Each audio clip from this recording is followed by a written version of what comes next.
Welcome to Forensic Friday. where we examine the intersection of true crime, psychology, and the heart of being human in the middle of it all.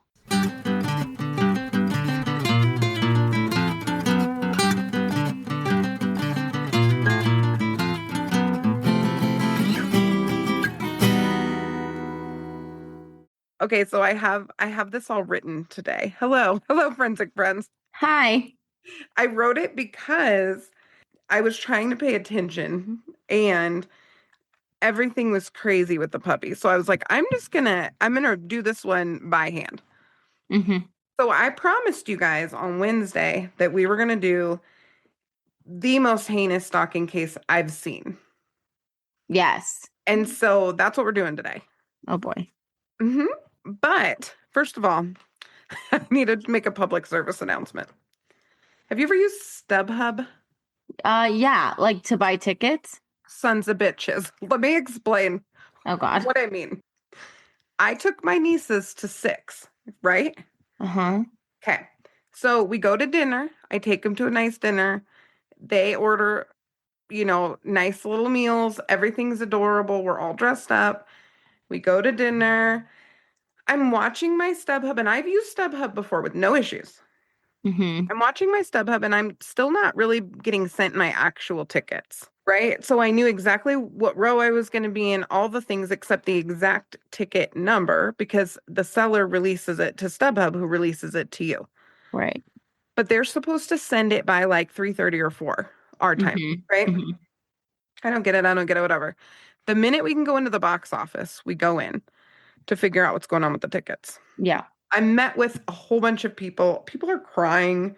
Like, it's awful. And there's this family there and they're trying to make phone calls. I'm like, what is going on? And the woman Mm-hmm. goes, ugh, StubHub, and this happens sometimes, and blah, blah, blah. And I'm like, I know.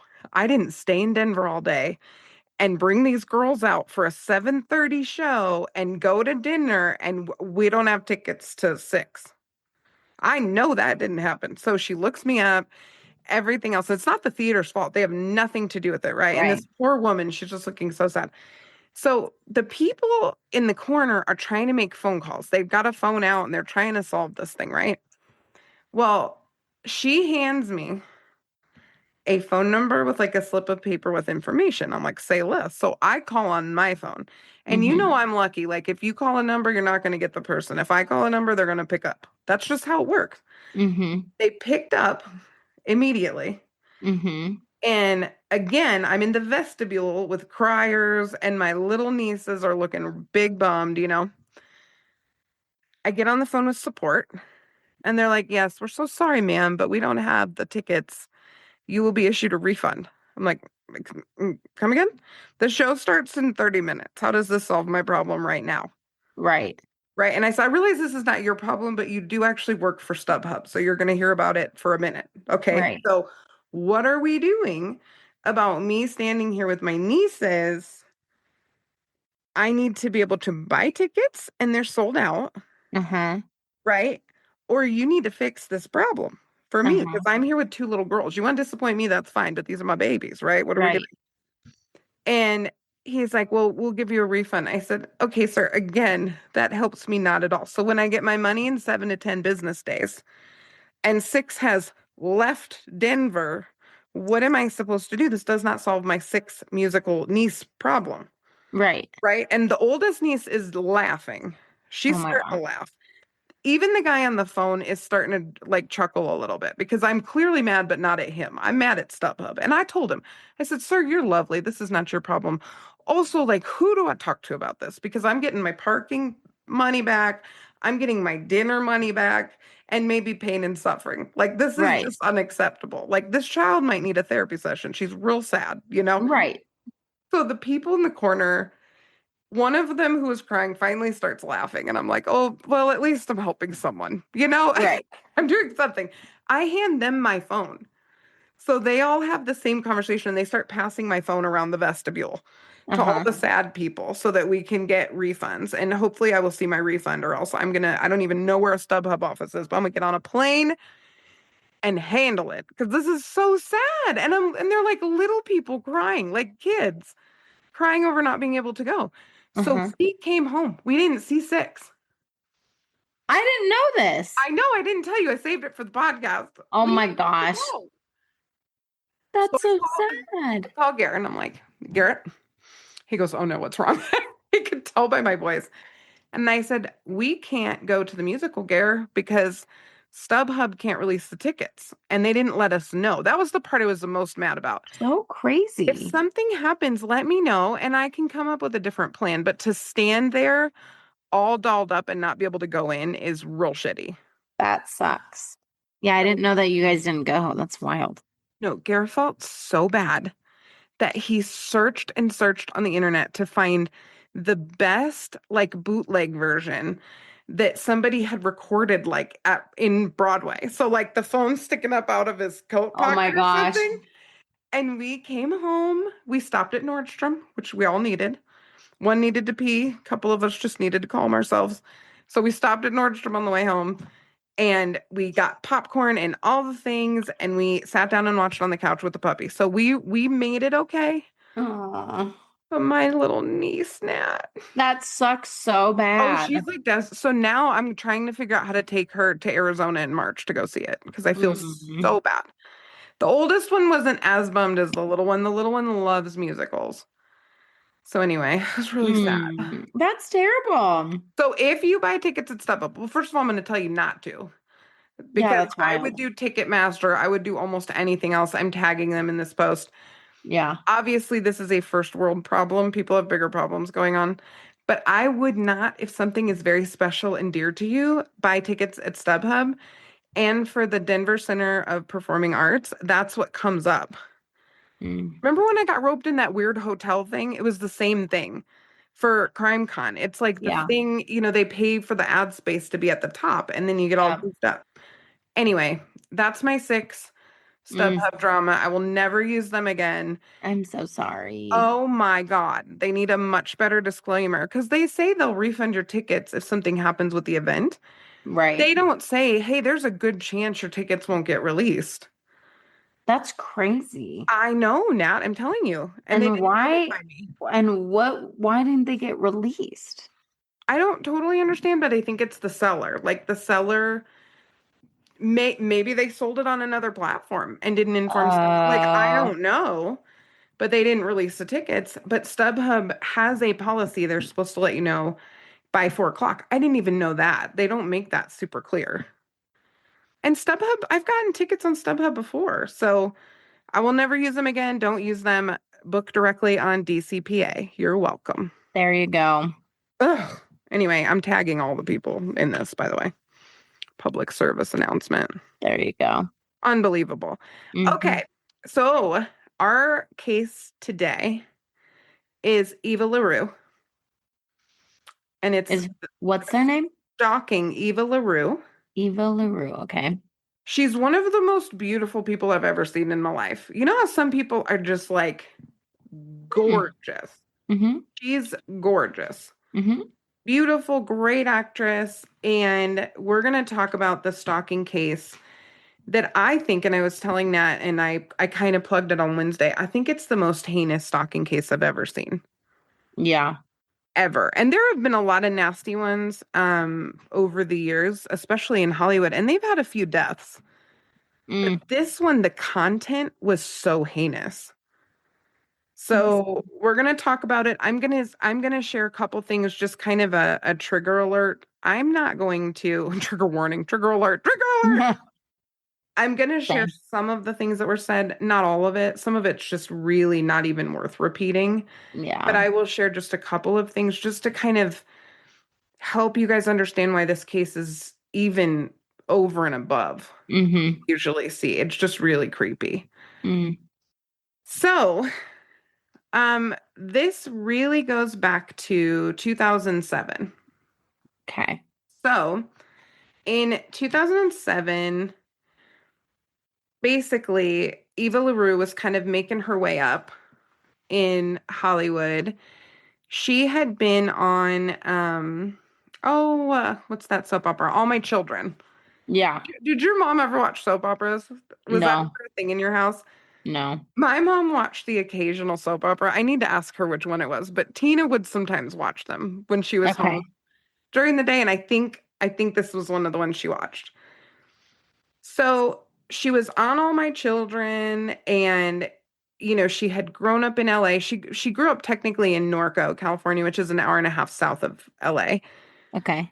Grew up in some poverty. She was on welfare.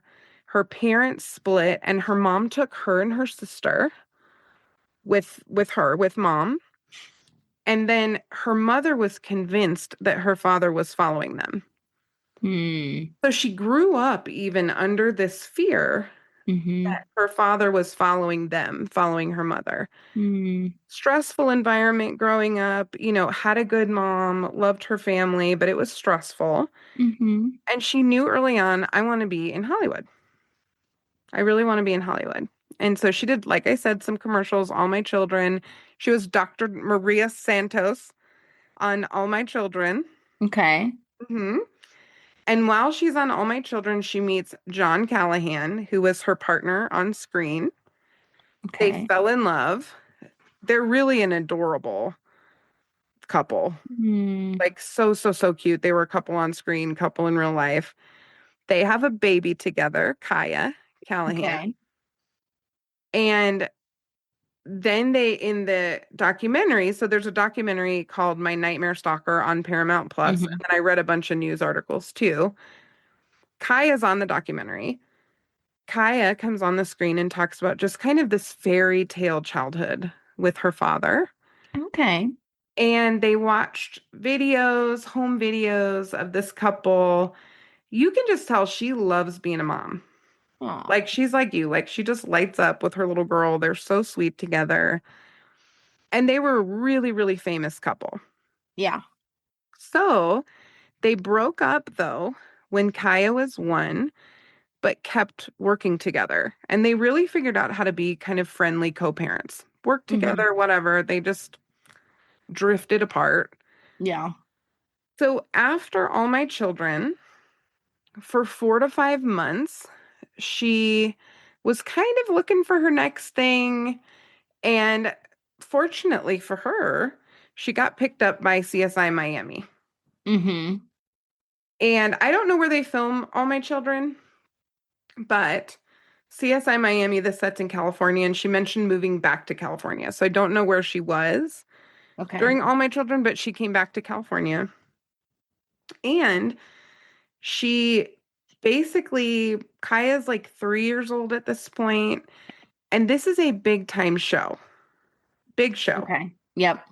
And she wasn't one of the first cast members, but she was pretty early on. She got added to the cast. Mm-hmm. So she was considered a main, and this becomes important later. Okay. So all of a sudden, she's going to the Emmys, the Golden Globes. She's like a primetime celebrity. Mm-hmm. And she spoke about kind of the dichotomy of growing up wanting people to watch you, wanting to be a successful actress in Hollywood, Mm-hmm. wanting to be famous, and then what it's like when it starts to actually happen. Mm. So she finds this cute little house in Glendale, California, and it's a very, very cute house. And guess who her friend is that she goes through the house with? Who? Sarah Michelle Gellar. Oh, Such a badass. I love her. I love her so much. Even Garrett loves her. I love that. They're like Garrett loves her a little bit. He will cut this out. I will see if he keeps it. He had a little bit of a thing for Fiona Apple for 5 seconds. Who's Fiona Apple? She's singing the song Criminal. She's like the opposite of me in every way. Absolute opposite. Fiona what? Apple. He's for sure gonna cut this out, I can tell you. You can't, If he Gare. doesn't, I will be amazed. She's the opposite. Oh, she's like moody. A soft breeze could blow her over, and she's angry every day. She's the She's opposite of me. she's moody. It probably hits on his moody side. Maybe. I don't know. But I'm like, dude, you don't want that. I can tell you right now, that's not what you want. Yeah. In my defense, I was a teen boy when the music video for Criminal came out. If you know, you know. Also, if you haven't checked out the 2020 album Fetch the Bolt Cutters, it is an incredible album. Back to the show. So anyway, Sarah Michelle Gellar, Mm-hmm. a bestie at this point in her life, and Sarah Michelle Gellar, being the boss lady she is, Mm-hmm. told her you have to buy the house in an LLC so that it's not traceable to you. So Sarah Michelle Gellar literally, before anything happened to Eva LaRue, no stalking, nothing, Mm-hmm. Sarah Michelle Gellar kind of warned her, Mm. one of the ways that you can protect yourself is buy a house in an LLC, and then your name can't be traced to a property. Yeah. And she was kind of like in one ear out the other, but she listened to that. So she did Yeah. buy that property in an LLC. Okay. Okay. So CSI Miami is going along swimmingly, and her publicist was kind of, I guess, I don't know where fan mail gets delivered, but usually like on set. Mm-hmm. Or maybe a publicist intercepts it and looks through it or whatever. But she's a newer big star. Right. So she's getting fan mail, and all of a sudden she gets her first letter. Okay. And this is March of 2007. Okay. And it's a fan letter, and she got a few in a row. And it started out a little bit like I love you, but it very quickly progressed into, and this is where apologies, earmuffs, whatever. Mm-hmm. I'm going to fuck you and your daughter, kill you both, and chop your bodies up into small pieces. Love, Freddy Krueger. Jeez. And he referred to himself as Freddy Krueger, after the horror movie. Yeah. Yeah. Okay. So she's getting nervous, and then she gets one that says, again, earmuffs, I'm going to fuck your life up and make your daughter into a little whore. Wow. So, I mean, he's going for the jugular with her. And this woman has a 3, 4, 5-year-old daughter Mm. at this point. Okay. So imagine you have this stranger talking about not only violating, hurting you, killing you, but they're talking about your kid that way. Mm-hmm. That's one of the reasons why this to me is one of the most heinous stalking cases ever. Mm-hmm. So in March of 2007, like I said, this kind of was ramping up. They had a technical advisor on the set of CSI Miami who was a former head homicide detective for the LA County Sheriff's Department for like a decade. Okay. So it's kind of like with Grey's Anatomy, they would have doctors who, would hang out on set and say, yeah, that's Yeah. accurate. No, that's not, whatever. Yeah. He immediately got involved, and he told her, you need to tell law enforcement, but they can't really do anything. And so she did. She went to Right. law enforcement and she said, this is happening, I'm afraid, whatever. And they said, hey, if nobody's breaking in, beating you, there's no injuries, like, we can't do anything. That's wild. The letters start coming one after the other. They're getting longer and more detailed. And you can see, like, his little scrawl writing. They're getting longer and longer. And Mike Scott, this advisor, Michael Scott, Mm-hmm. starts shadowing her at work. And this touched me because he's like an older, I think he was quite a bit older than her even at the time. He jumps in and he starts shadowing her. He's walking her to her trailer and back. He'd follow her home from set to make sure that nobody followed her home. Okay. Okay. Because she felt really safe on set. She says that over and over again. They believed her. Yeah. And they really did try to keep her safe. Yeah. And on the weekends, Kaya was with her father a fair bit, and Kaya's father lived like 2.5 hours away. Okay. So she's kind of trying to cope by telling herself, Kaya's not here on the weekends. I'm safe on set. I just Mm-hmm. need to get to and from the set safely, whatever. Right. Mm-hmm. Well, then there's even more disgusting messages that come that I'm not going to read out loud. Mm-hmm. And the FBI is able to figure out at this point, when it gets escalated by law enforcement, that a couple of these particular letters came from Youngstown, Ohio. So now, because it's an interstate case, they can call in the FBI fully. Okay. So Amy Whitman, FBI Special Agent Amy Whitman, and retired FBI agent Mike Pizzio, those two agents took over and they are shook. These are FBI agents. They come in and they're like, oh, this is bad. Like, you can see it when they're interviewed. This shook them to the core. This is not the stuff that even the FBI sees very often. Right. It's terrible. Right. Some of the descriptive language, I'm not going into a ton of details, but it was keeping them as sex slaves. He would use the same words over and over to describe body parts and that kind of stuff. And his print was really identifiable. So the FBI started really kind of working on a profile. And they're keeping all of the letters and they're trying to get DNA. And they're getting DNA off most of the letters, but it's Right. not hitting any of the databases. They have no suspects. So she talked about kind of the full body takeover of the trauma of never feeling safe. Yeah. Never feeling safe. And she said, you know, you can't prepare for someone who's invisible. And you think about paparazzi and red carpets and, you know, all of these things. And she describes one time Kaya was kind of running around in the yard and she saw a camera lens come through the hedge and she freaked out thinking, oh my God, is this the stalker? And it ended up being the neighbors. And then she's like, well, are the neighbors the stalker? Why would the neighbors be taking a picture through the hedge? You know? So it's just this never ending fear. Never ending. And so one of the things that she talked about, and I wanted to ask you about, she and one of her friends were hanging out, a few of her friends, but they interviewed one. They were hanging out at the house and the doorbell rang. And Kaya comes running down the stairs to answer the door. And Eva flips out on her daughter. We don't answer the door. You can't do that. You know, that fear, anger. Yeah. Right? Yeah. Yeah.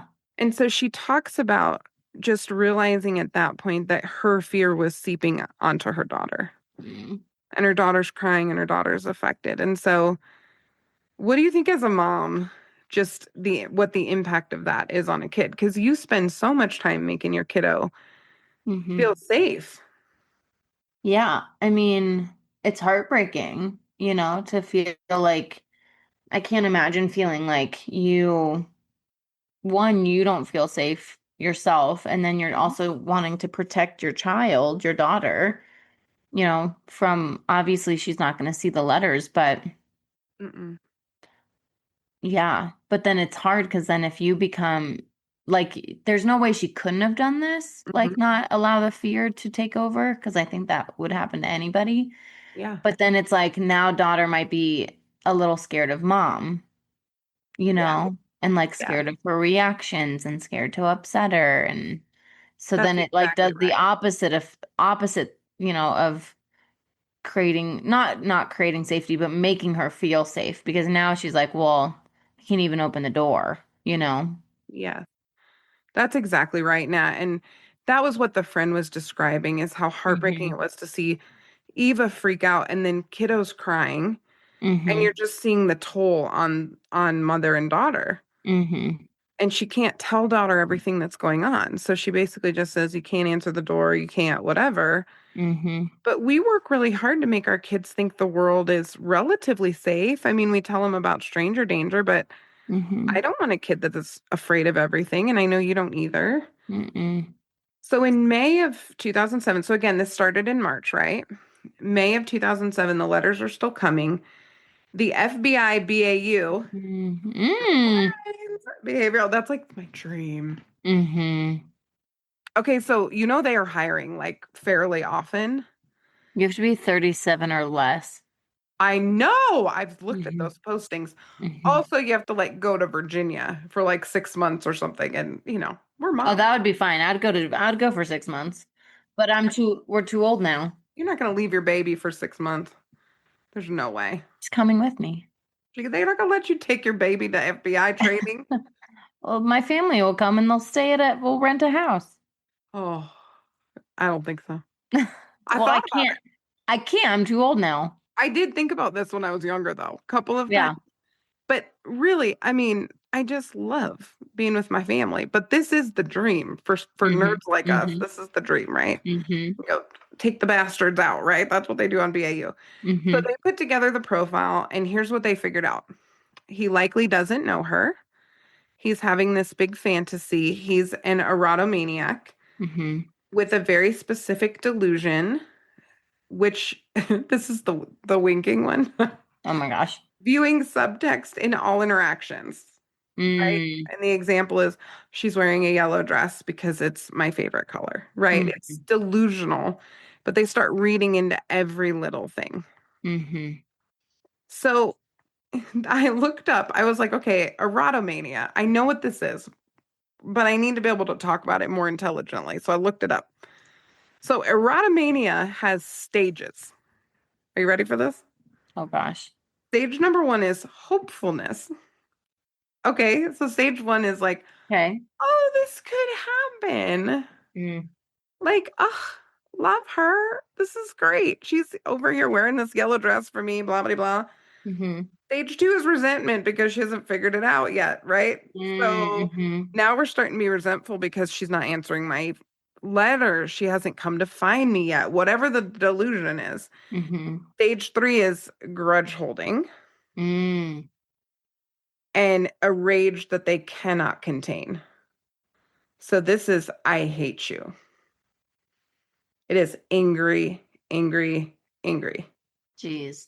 And so I was looking at those and I was thinking so much about our shooters that we study that are Yeah. injustice collectors and that kind of thing. It is that level of rage. Right.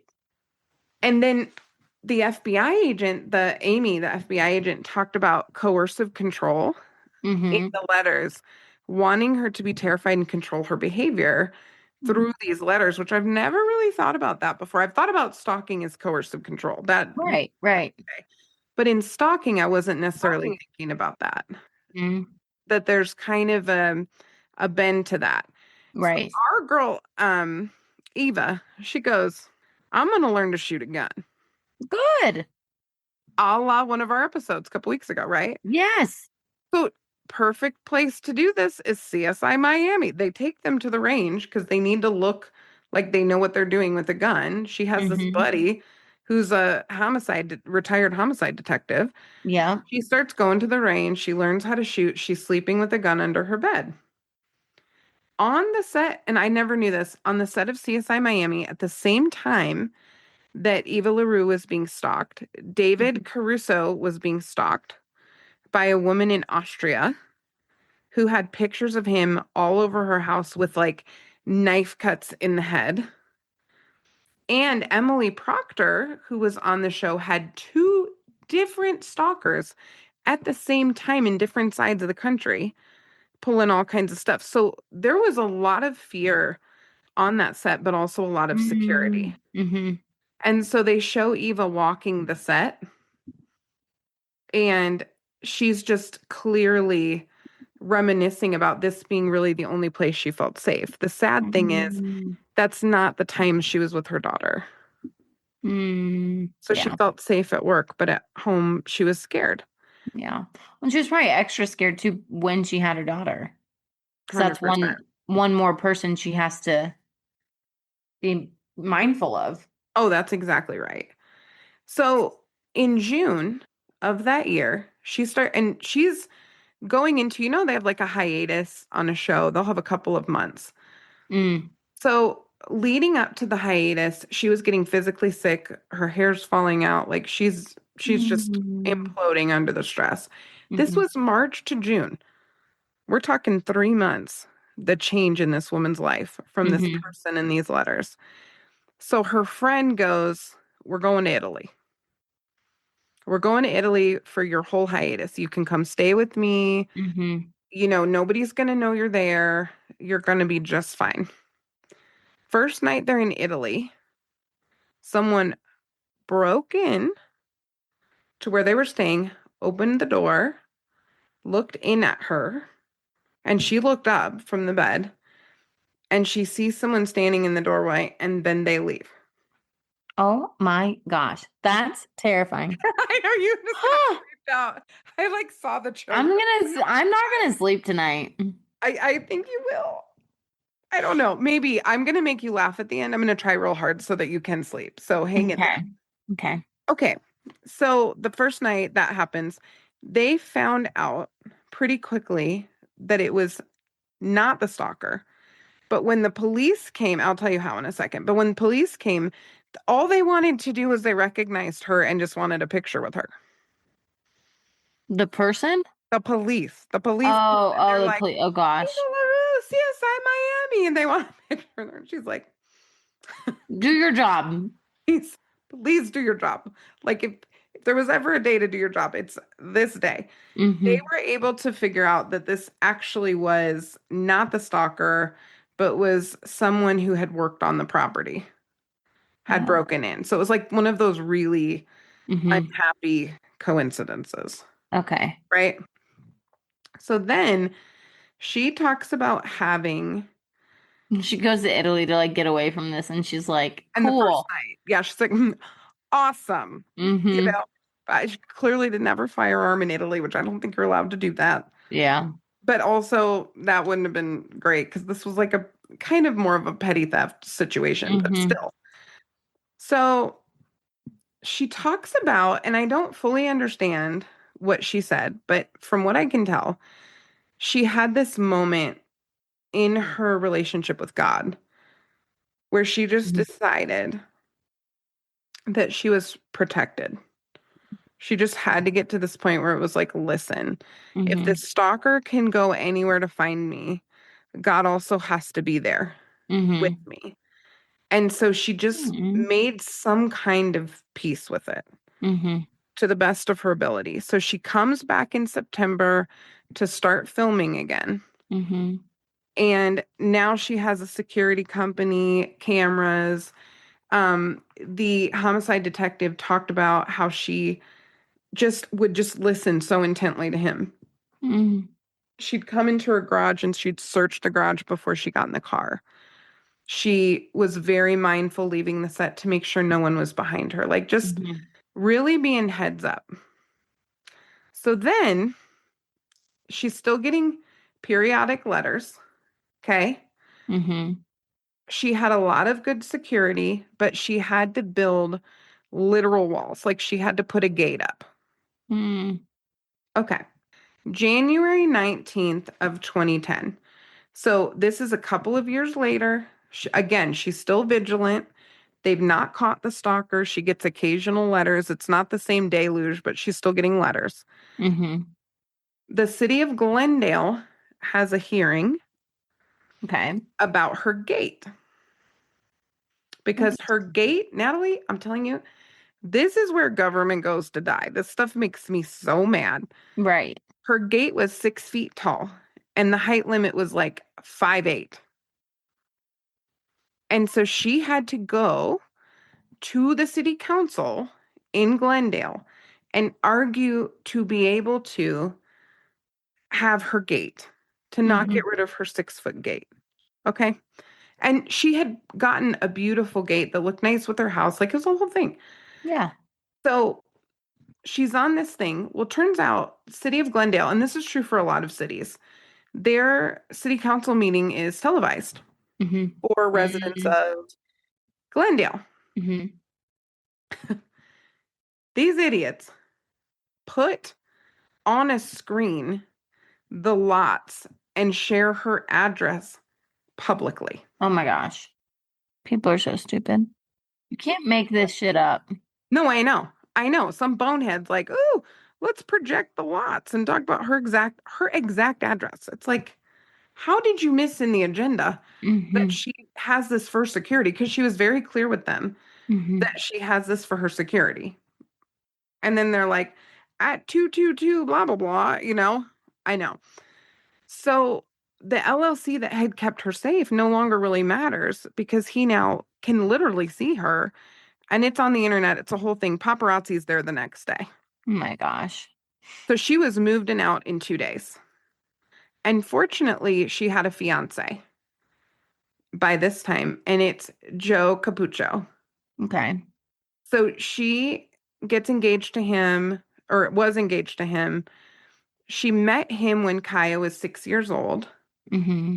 And this all happens. She moves in with him in a whole new house in Woodland Hills, and it's a gated community. And not only is it a gated community, but they're at like the back Okay. of this gated community. And Kaya says this was like the most peaceful time. Mm, Joe's huge. Joe's like 6'4", 6'5". He's good. massive. And this little girl and this woman finally really feel safe. Mm, And Joe takes Kaya to the range and teaches her to shoot. So now good. mother and daughter both know how to shoot, Good. right? The other thing is their wedding was covered by the press, and she Mm, was hopeful the stalker might stop. She's thinking maybe the stalker's going to realize I'm married, I have this whole life, maybe he'll move on to something else, right? mm-hmm. That Four never letters- happens. I know your face. 4 letters in a row get sent to Joe at his office. Oh no. At Joe's office To Joe. to Joe. Okay. And he's calling Eva Joe's whore. And he's threatening Oh, everyone and everything, including Joe, threatening Joe. wow. So now Joe's office, imagine if that happened. And we've had a couple of situations where we've worked with some dangerous things and we've had to have a bolo for whatever reason. Yeah. Maybe it's a suspicious car or a person or Yeah. whatever. But it's uneasy. It's not a great feeling. Mm-hmm. In those situations, we've really known, we know what we're looking for Mm-hmm. pretty specifically, car, person, whatever the situation is. We've had pretty descriptive things. Right. And B, we have a lot of security. We just do. This poor man now, in his just regular, whatever his work was, I didn't know what his work was. Mm-hmm. Imagine being the people working at that office. And so Eva's talking about this and she's kind of tearing up and she's talking about the ripples of this fear. Mm-hmm. Now the people who work there are afraid. And it's not 2026 when people are hybrid working on the regular. You go into your office to work and now these people are afraid because the stalker's targeting her because she's famous. And it just continues to collect people who've been affected by this, right? So then Kaya ends up hearing from her best friend that Joe and Eva are divorcing when Kaya's 12. Okay. So they were together Oh, 6 years or so. that's sad. I know. And the stalking is one of the things that added pressure to the relationship. And so Yeah. Kaya and Eva got to stay in the gated community though. Good. Not long after this, a letter arrives at the house addressed to Kaya. Oh no. And it's the first time he's found the house specifically. Oh no. And he writes to her, "Now I have my eye on you too." That's when Kaya found out she was part of his fixation. So Mm, Kaya, by this point, knew that her mother was being stalked. mm-hmm. But what she found out that day in this letter, when she's in high school, is she's actually a part of this. And not only that, but he threatened to rape and kill mom in front Mm-hmm. of daughter. Rape daughter in front of mom. Rape and kill mom. Keep daughter. Mm-hmm. Right? Until she ultimately killed daughter too and dismembered daughter. These were the threats for years and years and years. Yeah, Different right. vivid language. But Same. daughter didn't know all that. Daughter didn't know she was a part of it. So Kaya is now a direct victim of the threats. Right. The FBI. It's not just a tag on to affect mom. She's a direct victim, direct target. Right. So she felt like she was living in a cage, but they didn't hear anything for months. For months, nothing. Which Mm-hmm. is eerie too in a weird way. Like Mm-hmm. you and I have talked about a Well, lot. at least like when they're talking, and like it gives you a sense. It's not like you know where they are, but It's like when people say, "Oh, just block your ex if they're going to blow you up." No, you don't block them. Well, you can, but you and I are of the opinion, I want to know what they're thinking. We've talked about Yes. this a bunch of Yes. times. I want to know what's coming out of your mouth. I want to know the things that are going on in your brain. Yes. And you know Mm-hmm. what's funny about that? We are unique in that. There's a lot, I would say most people actually avoid. Mm-hmm. You and I are weird in this, in the women that I've talked to on the survivor side, who Mm-hmm. kind of want to block and be done. Like they want Mm-hmm. them, they just don't want to know. And I'm like, I want to know everything Mm-hmm. because I want to nail you. If you mess with me or my family like this, I'm going to find you. I mean, that's just kind of how it is. Right. So at one point, Kaya, so October of 2019, after months of silence, Kaya's in school and she's sitting in her school and she's in a private school. She's a cheerleader. She's got a bunch of friends. She's living a fairly normal life these few months. Mm-hmm. She's like, okay, he knows where I live, but I'm in a gated community and they Mm-hmm. didn't hear anything for a while. So the overhead speaker comes on in the classroom and they call her name and call her to the office. Oh my gosh. Mhm. So she goes to the office and they tell her, your dad calls. He called. He's going to pick you up today. Was this before he died? This was before he died. Okay, okay, okay. Yep, this was before he died. Yeah, yeah. You Okay. can share more about that in a minute. Oh, I know nothing about it. I I don't just have know he any died. details of that, but I saw that. No, so her dad's alive, Okay. but Kaya has the good sense because dad lives 2.5 hours away. Mm-hmm. Kaya calls mom and said, hey, Mm-hmm. dad, come and pick me up. And she goes, I don't think so, babe. So she calls dad, and dad's like, no, I'm in whatever town he's in.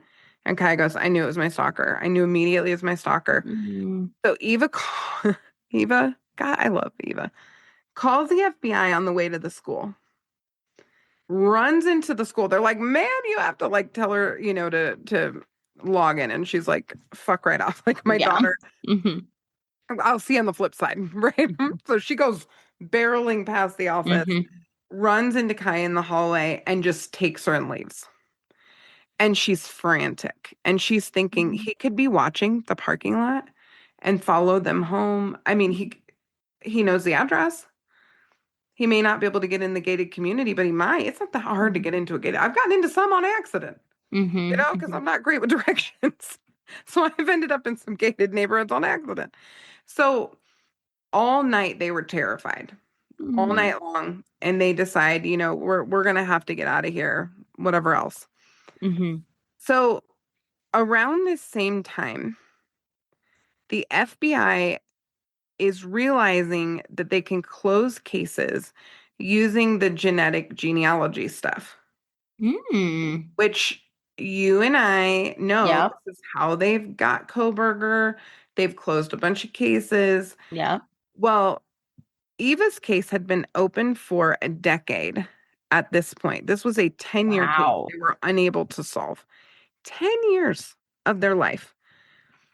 And they had adequate quantity and quality of DNA from all of these letters. Mm-hmm. And so what they did is they decided to get after it.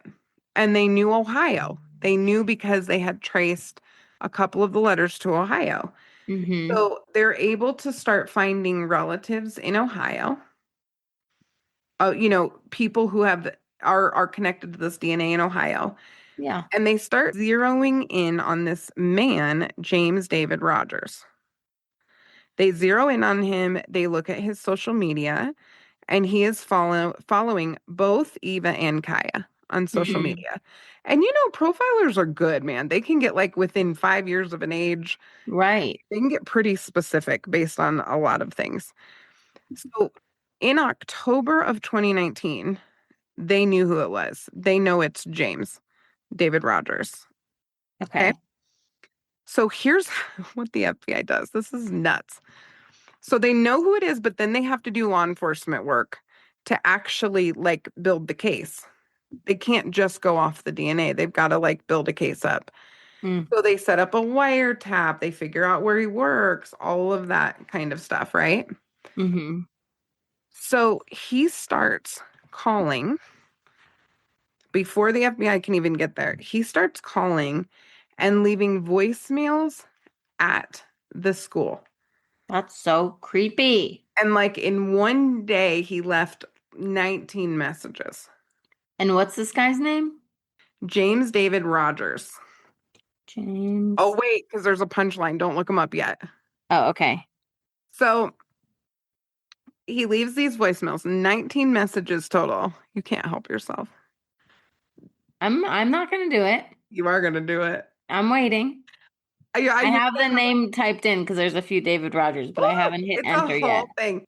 19 messages total. Now Okay. they have his voice, but this Mhm. is a 17-year-old girl. And basically, he got so excited when he found her school, he just could not help himself. He's just boom, boom, boom, calling, calling, calling, calling. The messages are insane.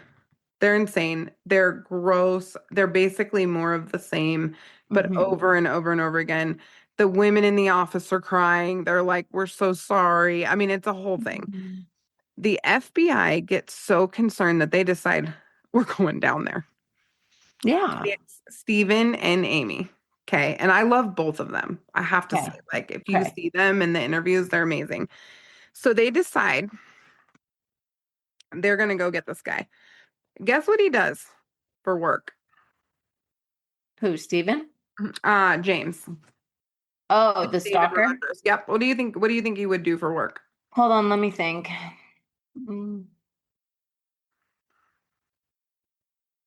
Well, I don't know. My brain goes to like TV installment, or Oh, like internet installment, I or see like that. or plumbing. Plumbing. He looks like a plumber. I haven't looked at him yet. I know, but he looks well, if he even could do that. But he Something that gets you in someone's house. Or Mhm, hold on. mhm. I love your brain. Mm, or something in film, like photography Okay. or Okay. paparazzi. I don't know. Okay. Tell me. He's a nurse assistant at a memory care facility. Oh, that's so annoying. Oh, it's so bad. It's so bad. Okay, so the FBI agent gets in a sick burn describing him. Okay. He goes, he is an out of shape 58-year-old white guy that lives with his mom. I Oh, mean, that makes sense. it's also true. So now hit enter. Okay, I'm gonna go look. Let yourself look at him. Oh, I know he's Wait, gross. it's not. Gross Oh, looking. is he the bald guy? Yeah. 58-year-old, heavy set, white guy who lives with his Um, mom. gross. So how they found this out, they didn't just go arrest him, Nat. They wanted to get eyes on him first because they were kind of wanted to know what he was going to do. Right. So they pose as a brother and sister looking for a place for mom or whatever, you know. They Mhm. go in together and they're observing him and they're like, "This guy?" Uh-huh. So they get a warrant filed very quickly because of his escalation and calling the school, whatever. And he was acting like there was no more fear of being caught, which is so scary. Like once they don't care, then they're ready to do something, Mhm. typically, if they can. So they followed him. He hit up a fast food place on the way home because, of course, he did. He dumps his trash and they pulled a straw out of his trash can and it matched the letters. So then they've got him. They've got him. So the FBI, local law enforcement, they go to the house, they arrest him without incident. Roger's mom and sister are shocked. They can't believe That he did this. that he did this and he's acting confused and denied everything and chose to stop being interviewed, which like okay. Now, having seen him, Natalie, Hmm. this son of a bitch could not do anything. Anything. Anything. I'm Hmm. telling you right now, even with a weapon, my money's on Eva. Yeah, but you'd be surprised. I feel like men like this, he couldn't keep up. So like if they ran, he couldn't keep up. But like He can't walk through the airport. no, I know, but I know. I There's know. no way. Here's why I'm saying this. Hmm. One of the things Kaya said once they knew who this was, They were like, we feel better. a little bit, but what she said was she said it was comforting but also disgusting because here's Yeah. this old man who's been writing all this disgusting crap, right? Yeah. But the thing that was interesting that she said, she was picturing a very capable person, like a Ted Bundy, like a young, Mm-hmm. strong Mm-hmm. person who could actually do this. Mm-hmm. And that's not this guy. He even has mobility issues. Like it's just not that's not Right. this guy. Now that doesn't mean you can't have an able-bodied human stalk people. But Right. I think when they saw him, they were like, ugh. So let me tell you a little bit about what we found out about Mr. James. Okay. His mom said they basically, as she was talking to the police, she had fond memories of watching All My Children with him over and over again. Oh no. And that's what he wanted to watch always was All My Children. They took all this evidence from the house. Fear was the point of this whole thing. He was always watching every paparazzi picture, Mm-hmm. everything he could find about her, he had found. Mm-hmm. And in his cell phone, there were two contacts: his mother and Kaya's school. I was gonna say in school. That's it. That's all he had on his phone. Mm. So, with all of the evidence that they had, they made a decision that I really love, and I want to get your take on this. Normally, they will take this person and extradite them to the state or the city or whatever in which the crime occurred. And Mm-hmm. because the letters were received, now the FBI, it's a federal case across state lines, but the stuff that happened in state, whatever, they would Mm-hmm. take him to California. They don't make the victim go to him, they bring him to their jurisdiction Mm-hmm. and he would have a wait trial there. In Mm-hmm. this case, they chose to keep him in Ohio to preserve Eva and Kaya's sense of security. Okay.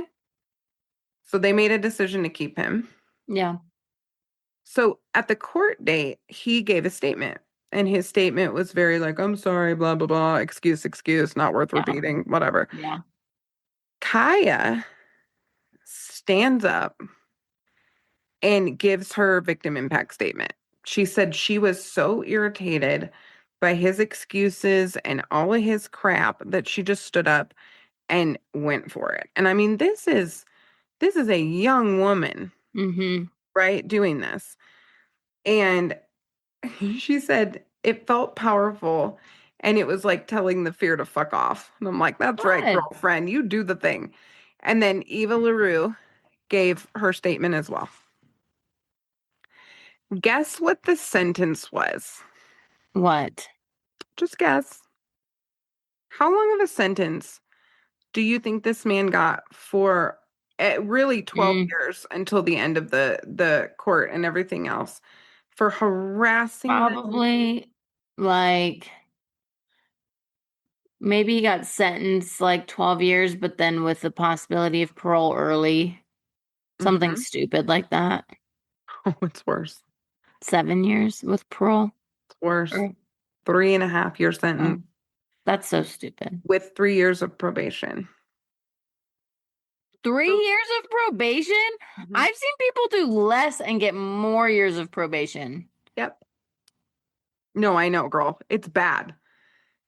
That's It's bad. crazy. Now, you and I are in a state that takes stalking pretty seriously. However, we currently have people who've stalked and sent horrendous messages Mm-hmm.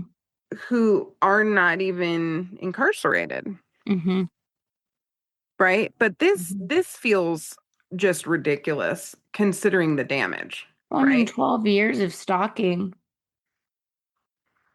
That's crazy.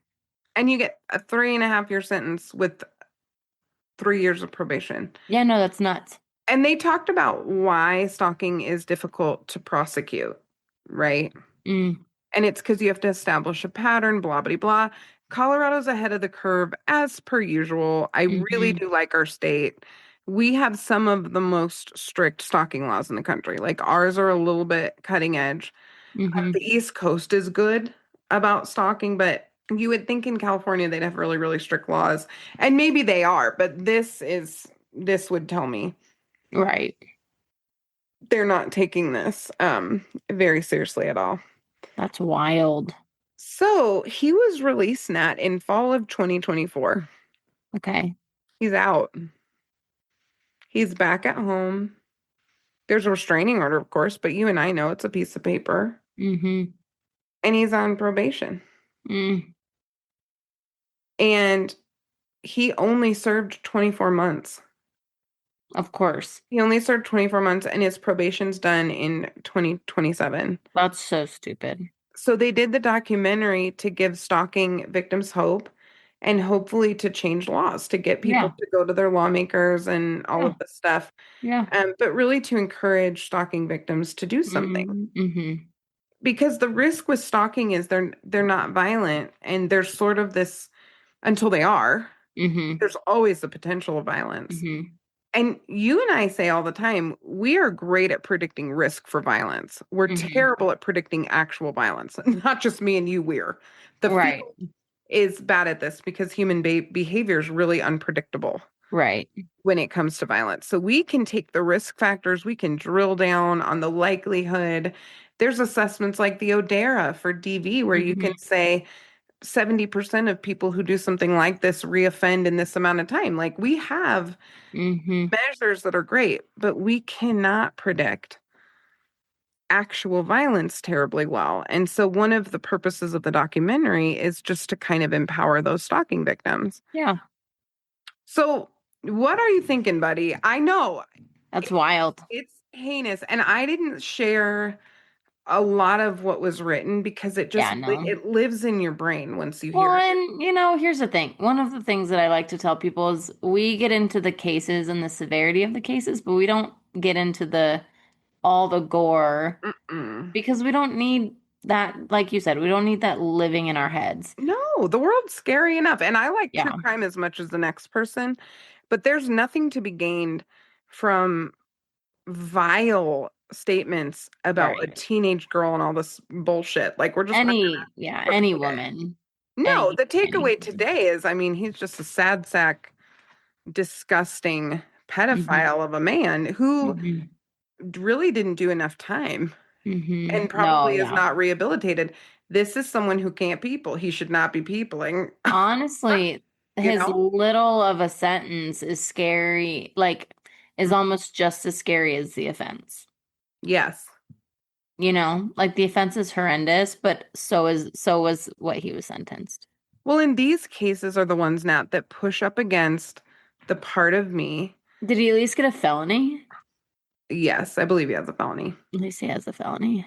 But what's frustrating, that, and I know, and you know this too, people can get the record sealed, but we believe in the power and the capacity for people to change. I Mm-hmm. believe in this. It's my entire day job. Mm-hmm.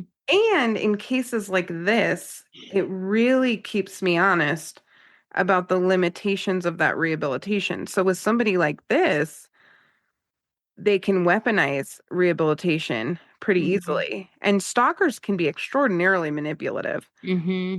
And so, he's remorseful and excuses. And I'm addicted to this and pornography, that, and I was abused as a child. And all of that may be true. Mm-hmm. But this kind of compulsive behavior with the brain chemistry that we were talking about on Wednesday, Mm-hmm. these are the folks that can be really, really hard to treat. And it is treatable. You can treat stalking. But in Right. some of these extreme cases, these kind of sentences, it's just this is not He's gonna justice. If he doesn't go back to stalking them, he's gonna stalk someone else. Probably, yeah. And so it's just disappointing. This is a Mm-hmm. disappointing one from a Yeah. sentencing perspective, even as someone who believes in the ability for people to change. Right. Yeah, no, that's nuts. So I have a couple of resources in case you are dealing with stalking behavior, Mm-hmm. if you're running into it at work or at home or a family member, friend, whatever. one Mm-hmm. 855 4 victim. So that's 855-484-2846 or stalkingawareness.org. And I didn't know this, but I think it was the 18th was Stalking Awareness Day. I literally Yeah. didn't know that, but we were planning this anyway. Yeah. But I think it's really important. And I know that we're learning, we're learning all the time in the criminal Mm-hmm. justice field Mm-hmm. how to manage scary behavior. We're learning all the time. And I was talking to there was a judiciary meeting. I think I'm saying that right. I don't know. I'm still new to these things. I'm learning. But they had a big meeting this week and they were talking about funding like Okay. on a state level. Yeah. And some of our favorite people spoke at this hearing and did a Mm-hmm. wonderful job. But the funding is low for this kind of research and Mm-hmm. for the government agencies that are doing all kinds of things, Homeland Security, all kinds of stuff. Funding Mm-hmm. is low. And so it's just kind of a good reminder, too, that if you are passionate about these things and if you listen to true crime and you do this stuff, like please donate to organizations that help these things specifically, Mm-hmm. the things you're passionate about, the things you've experienced, but find a reputable place. And Nat and I Right. need to make more of an effort to put some of those out there that we know about where those dollars are really going to help people and do the work in Washington too to make changes. We do have Mm-hmm. people at a state and a national level that get things pushed through that make a difference. Mm-hmm. So that is Eva LaRue. Well, thanks for sharing that. I mean, that one's insane. I know. It's a long case. I'm gonna have to go watch it's on Paramount Plus, right? Paramount Plus. Yep. Yeah. And it's really well done, Nat. It's a hard watch. I wasn't Yeah. expecting it to be as hard of a watch as it was. And I found myself thinking about you a lot, just having a daughter and all that stuff. But Yeah, I would kill someone. no, I know you would. And I'd be So right for there with all of our listeners, I'm sorry. I would, if anyone ever threatened my kiddo you. Mm-mm. that way, they'd be dead. No, I hear you, No, man. I mean, sorry. I listen. I'm sorry, not sorry. I don't care. Yeah, I. sorry. Sorry, not sorry. That's I wild. And I'm sure she would have felt the same way. I'm sure she did. That's why learned how to shoot. and if you're listening to this and you're in that realm, like you're going through a breakup or a divorce or something, you literally cannot just hear me. You cannot stalk them. You cannot put an air tag in their car. You cannot Mm, drive by to see if the new girlfriend's there. You can't park around the corner with your girlfriends and think that's a hilarious night. People do that in high school and college, even college kind of stuff. mm-hmm, But like it is stalking and there's an mm-hmm, alarming amount of it going on and it actually is really it's dangerous. It is really inflammatory and mm-hmm, you can freaking get arrested and not realize it. So if mm-hmm. you're a mom of teenagers and they're like, we're gonna go see if he's with that new chick, blah blah blah. Do please like educate people. People don't understand. Right, And I'm not right, talking about going on Facebook to see what's going on, but even that can be questionable sometimes. So you just right. gotta, like handle yourself, people. Get a therapist. Move on. Yep, yep. Closure. Listen to Nat's closure episode and Closure. just keep it moving. Closure doesn't always involve them. A lot of times it doesn't. You don't need them. Yeah, it Get closure doesn't. yourself and move on. Exactly. Sans felony. You don't need a felony to move on. Exactly. Turns out it makes it harder. Well, Mm. thank you for the case, Janine. You're welcome, girl. I know you're working on one too, which I'm looking forward to. Yes, I am working on one. I'm still getting better. No, I know. Nat's been sick. Anytime I do cases weeks in a row, just know she's out of commission. I know. This is wild. I know you're never sick like this, but I know. you're getting better and you're gonna have a great Yeah. case for next week. It's gonna be awesome. It will. All All right. right. Well, thank you. And as always, Bye, forensic friends. I'm Janine. and I'm Nat. And as always, thanks for listening and join us next week for more crime, psychology, and heart.